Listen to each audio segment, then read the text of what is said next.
आप अपने बच्चों का फ्यूचर सिक्योर करना चाहते हैं? आप अपने बच्चों को फॉरेन में पढ़ाना चाहते हैं? क्या आप अपने बच्चों की अच्छी शादी करना चाहते हैं?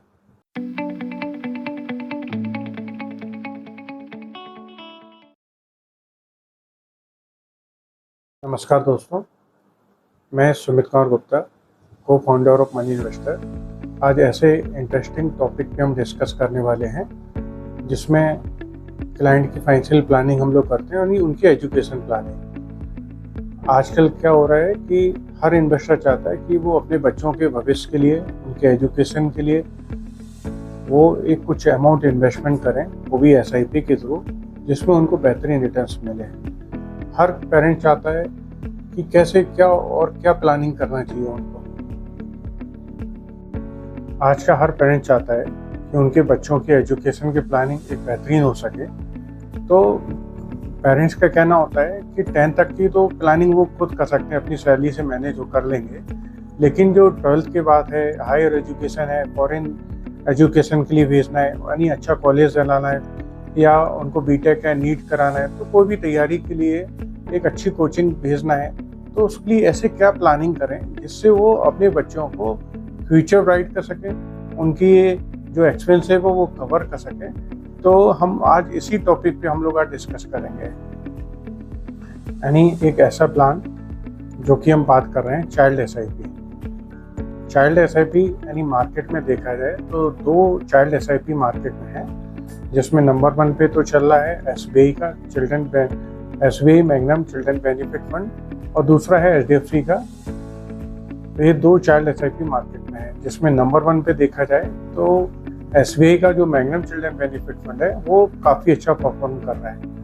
यानी एक ऐसा फंड है जिसमें हम लोग SIP यदि मिनिमम की बात करें तो 500 से मिनिमम SIP स्टार्ट कर सकते हैं, और यदि हम लमसम की बात करें तो इसमें 5000 रुपीज़ लमसम हम लोग प्लान कर सकते हैं। देखा जाए तो चाइल्ड SIP की जो मेन चीज़ देखने लायक है वो है कि इसमें मिनिमम 5 ईयर का लॉक रहता है, और 18 ईयर की एज पे हम लोग पैसा विड्रॉल कर सकते हैं।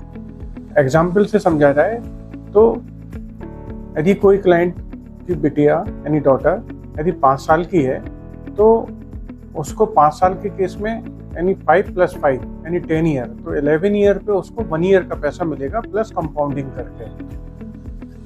लेकिन 18 ईयर की एज पे क्या होगा उस बिटिया के केस में कि जो पूरा पैसा है वो पूरा विड्रॉल कर सकता है। जो मेन पार्ट है चाइल्ड SIP में समझने का वो यही है कि 5 साल या 18 साल, जो दोनों में से पहले हो जाए।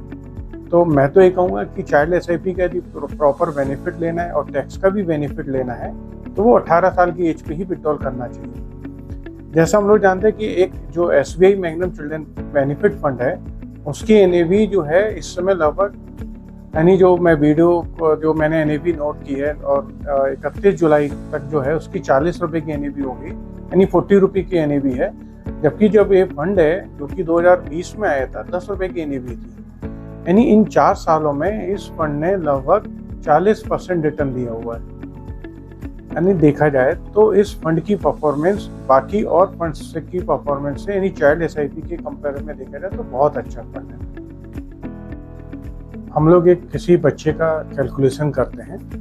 सपोज किसी बच्ची की 5 साल है और उसकी हायर एजुकेशन है 18 साल, और हम ये मान के चल रहे हैं कि आज की डेट में यदि हम बिटिया को उसके हायर एजुकेशन के लिए हम BTech या MTech या MBBS से करा रहे हैं तो 15 लाख का एक्सपेंसिव हो रहा है, और जो इन्फ्लेशन है वो 7% है, और जो फंड का परफॉर्मेंस है यदि वो 12% हम लोग कैलकुलेट करके चलते हैं तो हम देखेंगे कि जो आज की डेट में 15 लाख रुपए है वो आने वाले समय में, यानी जब बिटिया 5 साल की है तो 18 साल यानी 13 साल के बाद जो 15 लाख के एक्सपेंसिव है वो 36 लाख रुपए हो जाएंगे। यानी हम इस 36 लाख रुपए को पाने के लिए कितना रुपए मंथली इन्वेस्टमेंट करें, तो वो अमाउंट कैलकुलेट करते हैं तो 9,616 रुपये बनता है।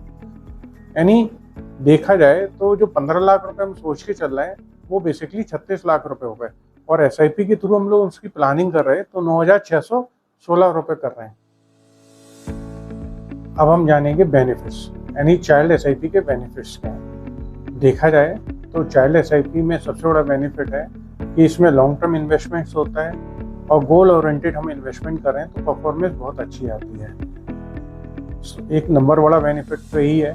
दूसरा बेनिफिट है टैक्स के पॉइंट ऑफ व्यू से देखा जाए तो यदि हम अपने नाम से इन्वेस्टमेंट करते हैं तो जनरली क्या होता है कि आज के इनकम टैक्स के रूल्स के अकॉर्डिंग हमको 1,12,500 के ऊपर जो प्रॉफिट होता है उस पर 12.5% टैक्स देना होता है। जबकि चाइल्ड के केस में क्या होगा कि उसकी कोई इनकम है नहीं 18 साल की एज पे, यानी जो हमने अभी एग्जांपल दिया था कि 5 साल के बिटिया को 36 लाख रुपए का कॉर्पस बन रहा, यानी कितने 13 साल बाद, यानी 9,616 रुपए की SIP करने पे, यानी 36 लाख रुपए का यदि वो पार्सली विड्रॉल कर रहे हैं तो आज के इनकम टैक्स के रूल्स के अकॉर्डिंग उनको जो पैसा मिलेगा, यदि वो मान लो 36 लाख को 9 लाख रुपए हर साल विड्रॉल कर रहे हैं तो उनका लगभग पैसा टैक्स फ्री हो जाएगा। तो ये सबसे बड़ा पॉइंट है जिसमें हम लोग समझने का, इसमें जो काफ़ी हद तक पैसा हमारा टैक्स फ्री हो सकता है। अब एक और बेनिफिट समझा जाए कि यानी हमने 36 लाख का कॉर्पस बना लिया और हमने फर्स्ट ईयर हमको 9 लाख की ज़रूरत पड़ी तो हमने 9 लाख रुपए विड्रॉल कर लिए। तो 36 में से यदि 9 लाख माइनस करेंगे तो लगभग हमारे पास जो है 639, यानी हमारे पास कितना बचेगा 27 लाख रुपए। तो फिर उस फंड ने यदि 12% रिटर्न दिए तो फिर पैसा आपका कंपाउंडिंग हो गया, यानी हर साल हम विड्रॉल कर रहे हैं तो पैसा भी हमारा कॉर्पस जो है वो कंपाउंडिंग करता जा रहा है। तो देखा जाए तो यदि हमारा जो है जो 36 लाख रुपए है तो हो सकता है कि वो 40 लाख रुपए समथिंग तक भी पहुंच जाए। क्यों पहुंच जाए? क्योंकि जितना रिमेनिंग अमाउंट हम छोड़ते जा रहे हैं उस पर हमें इंटरेस्ट मिलता जा रहा है। बेनिफिट्स तौर पे देखा जाए तो सबसे बड़ा बेनिफिट जैसे मैंने बताया कि टैक्सेशन का है।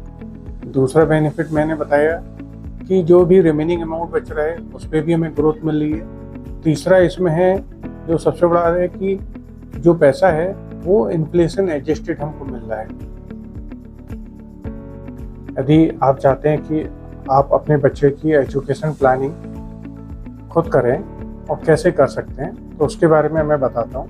यदि आप मनी इन्वेस्टर के यूज़र हैं तो आपको केवल रिसर्च ऑप्शन, जो मेन स्क्रीन पे एक ऑप्शन आता है रिसर्च का, उस पर क्लिक करना है और उसमें एक ऑप्शन आता है सेकेंड रो में आप देखेंगे तो एजुकेशन प्लानिंग ऑप्शन आता है। एजुकेशन प्लानिंग में आप जब जाएंगे तो वहाँ पर क्या होगा कि फिर वो आपसे एज पूछेगा बच्चे का, आपसे फिर एज के बाद पूछेगा आपके करंट एक्सपेंस, मतलब बच्चे की करंट एजुकेशन एक्सपेंसिव वो आप डाल सकते हैं। फिर वो आपसे पूछेगा इन्फ्लेशन और रिटर्न्स। तो इन सब चीज़ों को डेटाबेस फीड करने का, मतलब करने का जब आप कैलकुलेशन करेंगे तो आपको आइडिया लग जाएगा कि आपको कितने की SIP अपने बच्चों के लिए करना चाहिए।